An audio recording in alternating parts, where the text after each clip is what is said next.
ಗುರುವಚನ ಕೇಳಿ ಕೇಳಿ ಶಿವವಚನ ಕೇಳಿ ಕೇಳಿ ಗುರುವಚನ ಪುರಾತರ ವಚನಾನುಭವ ಕೇಳಿ ಬದುಕಿದೆಯ ಕೇಳಿದ ಸದ್ಭಕ್ತರೆಲ್ಲರೂ ಕೃತಾರ್ಥರು ತನು ಕರಗಿ ಮನ ಕೊರಗಿ ಭಾವ ಬೆಚ್ಚರು ತನು ಕರಗಿ ಮನ ಕೊರಗಿ ಭಾವ ಬೆಚ್ಚರು ಅಹಂಕಾರ ಬಳಿದು ಶರಣರ ಅನುಭಾವ ಕೇಳಿದರೆ ಅಹಂಕಾರ ಬಳಿದು ಶರಣರ ಅನುಭಾವ ಕೇಳಿದರೆ ಅದೇ ಮುಕ್ತಿ ನೋಡಿಲೆ ಅದೇ ಮುಕ್ತಿ ನೋಡಿಲೆ ಅದೇ ಮುಕ್ತಿ ನೋಡಿಲೆ ಅದೇ ಮುಕ್ತಿ ನೋಡಿಲೆ ಇಂತಲ್ಲದೆ ಮನೋರಾಪುರಾಣಿ ತನ್ಮುಕ್ತಿ ಕೇಳಿದರೆ ಇಂತಲ್ಲದೆ ಮನೋರಾಪುರಾಣಿ ತನ್ಮುಕ್ತಿ ಕೇಳಿದರೆ ಉಪದೇಶವಿತ್ತು ಸರುದಯ್ಯ ಏತರವನುದಯ್ಯ ಉಪದೇಶವಿತ್ತು ಸರುದಯ್ಯ ಏತರವನುದಯ್ಯ ಮಹಾಲಿಂಗ ಕಲ್ಲೇಶ್ವರ ಮಹಾಲಿಂಗ ಕಲ್ಲೇಶ್ವರ ಗುರುವಚನ ಪರಾಮುಖನೇ ಗುರುವಚನ ಪರಾಮುಖನೇ ಎಂದೆಂದು ಭವಲಿಂಗರು ನೋಡ ಎಂದೆಂದು ಭವಲಿಂಗರು ನೋಡ ಎಂದೆಂದು ಭವಲಿಂಗರು ನೋಡ ಎಂದೆಂದು ಭವಲಿಂಗರು ನೋಡ ಎಂದೆಂದು ಭವಲಿಂಗರು ನೋಡ ಎಂದೆಂದು ಭವಲಿಂಗರು ನೋಡ.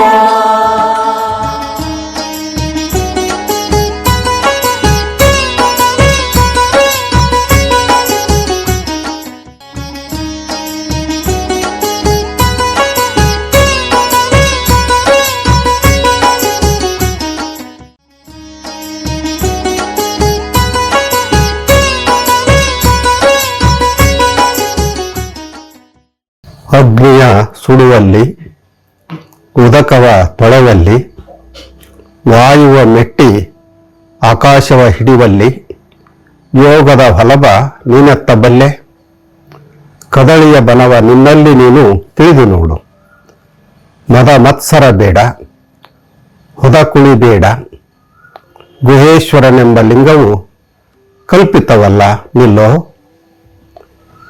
ಯೋಗದ ಹೊಲಬ ನೀನೆತ್ತಬಲ್ಲೆ ಎನ್ನುವ ಅಲ್ಲಮ ಪ್ರಭುದೇವರು ಬಾಹ್ಯಾಡಂಬರದ ಯೋಗವನ್ನು ವಿರೋಧಿಸಿದ್ದು ಗಮನಾರ್ಹ. ಇವತ್ತಂತೂ ಯೋಗ ಒಂದು ವ್ಯಾಪಾರೋದ್ಯಮ ಆಗಿದೆ. 12ನೇ ಶತಮಾನದಲ್ಲೂ ಹಠಯೋಗದ ಹೆಸರಿನಲ್ಲಿ ಕಠಿಣ ದೈಹಿಕ ಕಸರತ್ತು ಇವತ್ತಿನ ಹಾಗೆ ನಡೀತಾ ಇದ್ದದ್ದನ್ನು ಕಂಡಂಥ ಪ್ರಭುದೇವರು ಅಂತರಂಗದ ಅರಿವಿಗೆ ಒತ್ತು ಕೊಟ್ಟಿದ್ದಾರೆ. ಕೇವಲ ಬಾಹ್ಯವಾಗಿ ಉಸಿರು ಕಟ್ಟೋದು, ದೇಹವನ್ನು ದಂಡಿಸೋದು, ಇಂಥ ಕ್ರಿಯೆಗಳಿಂದಲೇ ಮುಕ್ತಿ ಅಥವಾ ಮೋಕ್ಷ ಸಾಧ್ಯವ? ಅವತ್ತು ಅನೇಕ ಯೋಗಿಗಳು ಕಠಿಣವಾದ ಹಠಯೋಗ ಸಾಧನೆ ಮಾಡಿದ್ದಾಗಿ ಬೀಗ್ತಾ ಇದ್ರು. ಅಂಥವರಿಗೆ ಉತ್ತರ ಈ ವಚನದಲ್ಲಿದೆ. ಆಗ ಗೋರಕ್ಷನಂಥ ನಾಥಪಂಥದ ಯೋಗಿಗಳಿಗೆ ಸತ್ಯ ದರ್ಶನವನ್ನು ಮಾಡಿಸಲಿಕ್ಕಾಗಿ ಪ್ರಭುದೇವರು ಈ ವಚನವನ್ನು ಹೇಳಿರಬೇಕು. ಬಾಹ್ಯ ಪ್ರದರ್ಶನಕ್ಕಿಂತ ಅಂತರಂಗ ಶುದ್ಧಿಯೇ ನಿಜವಾದ ಶಿವಯೋಗ ಅನ್ನುವಂಥದ್ದು ಬಹುತೇಕ ಶರಣರ ಅಭಿಪ್ರಾಯ. ಮೇಲ್ನೋಟಕ್ಕೆ ಈ ವಚನ ಬೆಡಗಿನಂತೆ ಕಂಡರೂ ಯೋಗ ಮತ್ತು ಆಧ್ಯಾತ್ಮಿಕ ರಹಸ್ಯವನ್ನ ಭೇದಿಸುವ ಹಾಗೆ ಇದೆ. ವಚನದ ಒಂದೊಂದೇ ಸಾಲನ್ನು ನೋಡೋದಾದ್ರೆ, ಅಗ್ನಿಯ ಸುಡುವಲ್ಲಿ ಉದಕವ ತೊಳೆವಲ್ಲಿ, ಹೀಗೆ ಹೇಳುವಾಗ ಬೆಂಕಿಯ ಕೆಲಸ ಏನು? ಸುಡೋದು. ನೀರಿನ ಕೆಲಸ ಬೆಂಕಿಯನ್ನು ಆರಿಸೋದು. ಇನ್ನೊಂದು ಅರ್ಥದಲ್ಲಿ ಈ ಎರಡೂ ಕೂಡ ಶುದ್ಧೀಕರಿಸುವಂಥ ಕಾರ್ಯವನ್ನು ಮಾಡ್ತಾವೆ. ಯೋಗದ ದೃಷ್ಟಿಯಲ್ಲಿ ಸುಡೋದು ಅಂದರೆ ಜ್ಞಾನಾಗ್ನಿಯಿಂದ ಮನುಷ್ಯನಲ್ಲಿ ಅಡಗಿರುವಂಥ ಕಾಮ, ಕ್ರೋಧ ಇಂಥ ಅರಿಷಡ್ವರ್ಗಗಳನ್ನು ಸುಡುವಂಥದ್ದು. ಭಕ್ತಿ ಅನ್ನುವಂಥ ನೀರಿನಿಂದ ಅಂತರಂಗವನ್ನು ಶುಚಿಗೊಳಿಸಿಕೊಳ್ಳೋದು. ಇದನ್ನು ಮರೆತು ಕೇವಲ ಬಾಹ್ಯ ಕ್ರಿಯಾಚರಣೆಗಳಿಂದ ಯೋಗದ ಮಾರ್ಗ ತಿಳಿಲಿಕ್ಕೆ ಸಾಧ್ಯ ಇಲ್ಲ. ಮುಂದಿನ ಸಾಲಿನಲ್ಲಿ ವಾಯುವ ಮೆಟ್ಟಿ ಆಕಾಶವ ಹಿಡಿಬಲ್ಲಿ ಯೋಗದ ಫಲವ ನೀನೆತ್ತಬಲ್ಲೆ ಅಂತ ಪ್ರಶ್ನೆ ಮಾಡಿದ್ದಾರೆ. ವಾಯುವನ್ನು ಮೆಟ್ಟೋದು ಅಂದರೆ ಪ್ರಾಣಾಯಾಮ ಕ್ರಿಯೆಯಿಂದ ಉಸಿರನ್ನು ನಿಯಂತ್ರಿಸಿ ಶೂನ್ಯ ಸ್ಥಿತಿಯನ್ನು ತಲುಪೋದು. ತಾಂತ್ರಿಕ ಕ್ರಿಯೆಗಳಿಂದಲೇ ಯೋಗದ ನಿಜವಾದಂಥ ದಾರಿ ಸಿಗೋದಿಲ್ಲ. ಪ್ರಾಣದ ಜೊತೆ ಮನಸ್ಸನ್ನು ಗೆಲ್ಲೋದು ಬಹಳ ಮುಖ್ಯ. ಇಷ್ಟಕ್ಕೆ ನಿಲ್ಲದಂಥ ಪ್ರಭುದೇವರು ಕದಳಿಯ ಬನವ ನಿನ್ನಲ್ಲಿ ನೀನು ತಿಳಿದು ನೋಡು ಅನ್ನುವಂಥ ಸೂಚನೆಯನ್ನು ನೀಡಿದ್ದಾರೆ. ಕದಳಿಯ ಬನ ಅಂದರೆ ಬಾಹ್ಯವಾಗಿರುವ ಬಾಳೆ ತೋಟ ಅಲ್ಲ. ಯೋಗಶಾಸ್ತ್ರದ ಪ್ರಕಾರ ಅದು ನಮ್ಮೊಳಗೆ ಇರುವ ಮೂಲಾಧಾರ ಚಕ್ರ ಅಥವಾ ಸುಷುಮ್ನ ನಾಡಿಯ ಕೇಂದ್ರ. ದೇಹದ ಒಳಗಿರುವಂಥ ದಿವ್ಯ ಚೇತನವನ್ನು ಮೊದಲು ಅರಿಬೇಕಾಗುತ್ತೆ. ಅದನ್ನು ಅರಿಲಿಕ್ಕೆ ಮದ ಮತ್ಸರ ಬೇಡ, ಹೊದ ಕುಳಿಗೊಳ್ಳಬೇಡ ಅಂತ ಎಚ್ಚರಿಸಿದ್ದಾರೆ. ಕೆಲವರು ನಾನು ಮಹಾನ್ ಸಾಧಕ, ಯೋಗಿ ಅನ್ನುವಂಥ ಅಹಂಕಾರವನ್ನು ಹೊಂದಿರ್ತಾರೆ. ಆದರೆ ಯೋಗಿ ಆದವನಿಗೆ ಈ ಅಹಂಕಾರ ಇರಬಾರದು. ಅಷ್ಟೇ ಅಲ್ಲ, ಇತರರ ಮೇಲೆ ಅಸೂಯೆ ಪಡುವಂಥ ಗುಣವೂ ಕೂಡ ಅವರಲ್ಲಿ ಇರಬಾರದು. ಏನೇನೋ ಸಿದ್ಧಿಗಳ ಬೆನ್ನಟ್ಟಿ ಗಲಿಬಿಲಿಗೊಳ್ಳಬೇಡ್ರಿ ಅಂತ ಅರಿವು ಮೂಡಿಸಿದ್ದಾರೆ. ಕೊನೆಯಲ್ಲಿ ಗುಹೇಶ್ವರನೆಂಬ ಲಿಂಗವು ಕಲ್ಪಿತವಲ್ಲ ನಿಲ್ಲೋ ಅಂತ ಹೇಳಿ ನಿರ್ದೇಶನ ಮಾಡಿದ್ದಾರೆ. ದೇವರು ಕೇವಲ ಯಾರದೋ ಕಲ್ಪನೆ ಅಲ್ಲ, ಅಥವಾ ಅದೊಂದು ಸ್ಥಾವರ ಮೂರ್ತಿಯೂ ಅಲ್ಲ. ಅದು ಸ್ವಯಂ ಪ್ರಕಾಶವುಳ್ಳದ್ದು.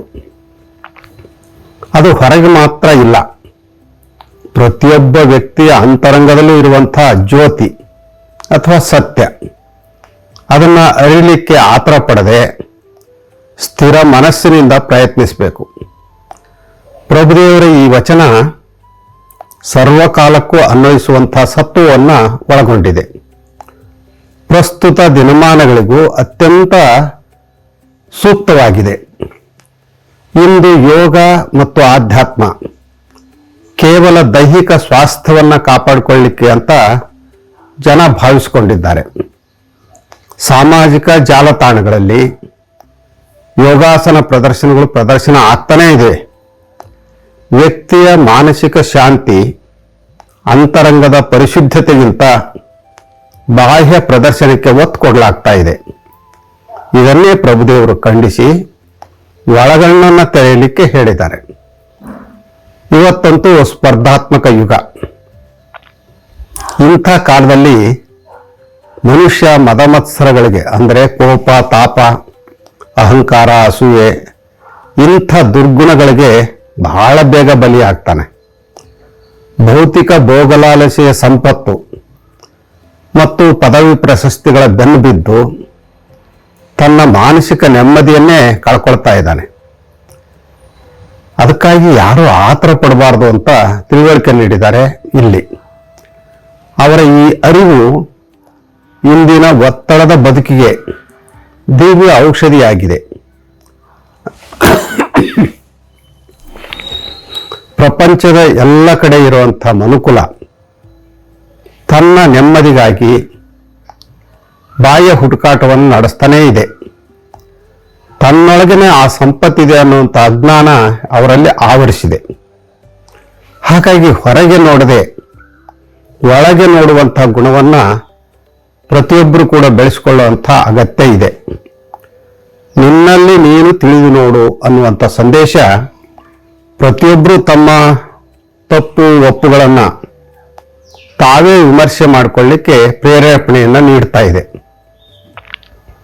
ಈ ವಚನದ ಆಶಯ ಕೇವಲ ದೇಹದಂಡನೆ, ಕಸರತ್ತುಗಳಿಂದ ದೇವರ ಸಾಕ್ಷಾತ್ಕಾರ ಸಾಧ್ಯ ಇಲ್ಲ ಅನ್ನುವಂಥದ್ದು. ಅದಕ್ಕಾಗಿ ವ್ಯಕ್ತಿ ತನ್ನ ಅಂತರಂಗದ ಕಾಮ, ಕ್ರೋಧ ಇತ್ಯಾದಿ ದುರ್ಗುಣಗಳನ್ನು ಸುಟ್ಟು ಪ್ರಶಾಂತ ಮನಸ್ಸಿನಿಂದ ತನ್ನೊಳಗಿನ ಸತ್ಯವನ್ನು ಅರ್ಥ ಮಾಡಿಕೊಳ್ಬೇಕು. ಅದೇ ನಿಜವಾದ ಯೋಗ. ಅದಕ್ಕಾಗಿನೇ ಶರಣರು ಹೇಳಿದ್ದು ಶಿವಯೋಗ ಮಾರ್ಗವನ್ನು. ಆಗ ಶ್ರೀಗುರು ಶಿಷ್ಯನ ಮಸ್ತಕದ ಮೇಲೆ ತನ್ನ ಹಸ್ತವನ್ನು ಇರಿಸಿ ಅವನೊಳಗೆ ಇರುವಂಥ ಬೆಳಕನ್ನು ಇಷ್ಟಲಿಂಗದ ರೂಪದಲ್ಲಿ ಅಂಗೈಗೆ ಕೊಡ್ತಾನೆ. ನಿತ್ಯ ಲಿಂಗಾನುಸಂಧಾನದ ಮೂಲಕ ಭಕ್ತ ತನ್ನೊಳಗಿನ ಬೆಳಕನ್ನು ತಾನೇ ಕಂಡುಕೊಳ್ಬೇಕೇ ಹೊರತು ಇನ್ಯಾವುದೋ ಯೋಗದ ಹಿಂದೆ ಹೋಗಿ ಕೇವಲ ದೈಹಿಕ ಕಸರತ್ತು ಮಾಡಿದರೆ ಅದು ಯೋಗ ಆಗಲ್ಲ. ಇಂಥ ಅರಿವನ್ನು ಮೂಡಿಸುವಂತಹ ಕೆಲಸವನ್ನು ಪ್ರಭುದೇವರು ಈ ವಚನದ ಮೂಲಕ ಮಾಡಿದ್ದಾರೆ.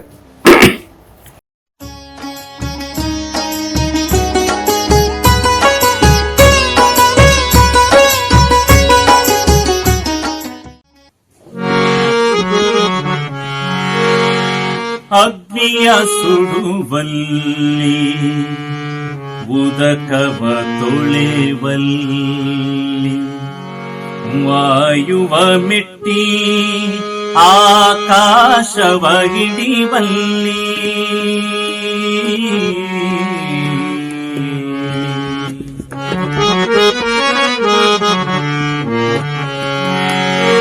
ಅಗ್ನಿಯ ಸುಡುವಲ್ಲಿ ಉದಕವ ತೊಳೆವಲ್ಲಿ ಅಗ್ನಿಯ ಸುಡುವಲ್ಲಿ ಉದಕವ ತೊಳೆವಲ್ಲಿ ವಾಯುವ ಮೆಟ್ಟಿ ಆಕಾಶವ ಹಿಡಿವಲ್ಲಿ ವಾಯುವ ಮೆಟ್ಟಿ ಆಕಾಶವ ಹಿಡಿವಲ್ಲಿ ಯುಗದ ಹೊಲಬ ನೀನೆತ್ತಬಲ್ಲೆ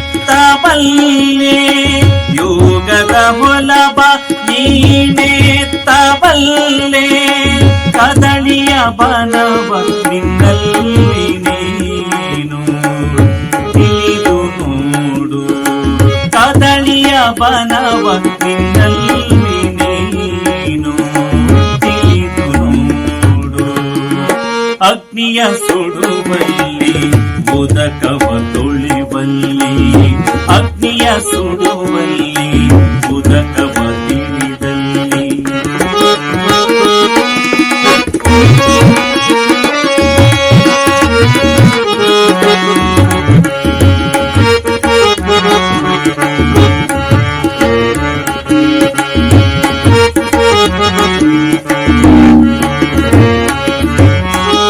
ಮದ ಮಾತ್ಸರ ಬೇಡ ಹೋದ ಕುಳಿ ಬೇಡ ಮದ ಮಾತ್ಸರ ಬೇಡ ಹೋದ ಕುದಿ ಕುಳಿ ಬೇಡ ಗುಹೇಶ್ವರ ನಿಂಗ ಗುಹೇಶ್ವರ ಲಿಂಗ ಕಲ್ಪಿತವಲ್ಲ ನಿಲ್ಲು ಗುಹೇಶ್ವರ ಲಿಂಗ ಕಲ್ಪಿತವಲ್ಲ ನಿಲ್ಲು ಅಗ್ನಿಯ ಸುಡುವಲ್ಲಿ ಉದಕವ ತೊಳೆವಲ್ಲಿ ಅಗ್ನಿಯ ಸುಡುವಲ್ಲಿ ಉದಕವ ತೊಳೆವಲ್ಲಿ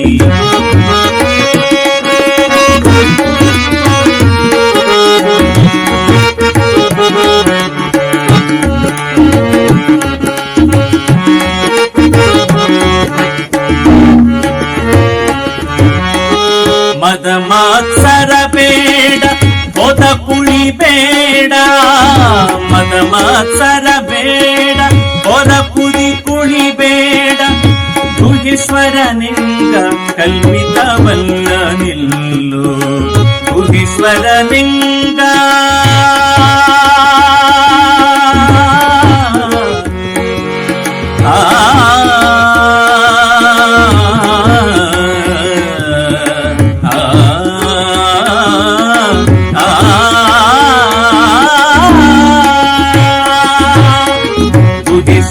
ಲಿಂಗ ಕಲ್ಪಿತವಲ್ಲ ನಿಲ್ಲು ಗುಹೇಶ್ವರ ಲಿಂಗ ಕಲ್ಪಿತವಲ್ಲ ನಿಲ್ಲು ಅಗ್ನಿಯ ಸುಡುವಲ್ಲಿ ಉದಕವ ತೊಳೆವಲ್ಲಿ, ಅಗ್ನಿಯ ಸುಡುವಲ್ಲಿ ಉದಕವ ತೊಳೆವಲ್ಲಿ, ವಾಯುವ ಮೆಟ್ಟಿ ಆಕಾಶವ ಹಿಡಿವಲ್ಲಿ, ವಾಯುವ ಮೆಟ್ಟಿ ಆಕಾಶವ ಹಿಡಿವಲ್ಲಿ, ಯುಗದ ಹೊಲವ ನೀನೆತ್ತಬಲ್ಲೆ, ಯುಗದ ಹೊಲವ ನೀನೆತ್ತಬಲ್ಲೆ, ಕದಳಿಯ ಬನವ ತಿನ್ನಲ್ಲಿ ನೀನು ತಿಳಿದು ನೋಡು, ಕದಳಿಯ ಬನವ ತಿನ್ನಲ್ಲಿ ನೀನು ತಿಳಿದು ನೋಡು, ಅಗ್ನಿಯ ಸುಡುವಲ್ಲಿ ಉದಕವ ತೊಳೆವಲ್ಲಿ, ಅಗ್ನಿಯ ಸುಡುವಲ್ಲಿ, ಅಗ್ನಿಯ ಸುಡುವಲ್ಲಿ, ಅಗ್ನಿಯ ಸುಡುವಲ್ಲಿ, ಉದಕವ ತೊಳೆವಲ್ಲಿ.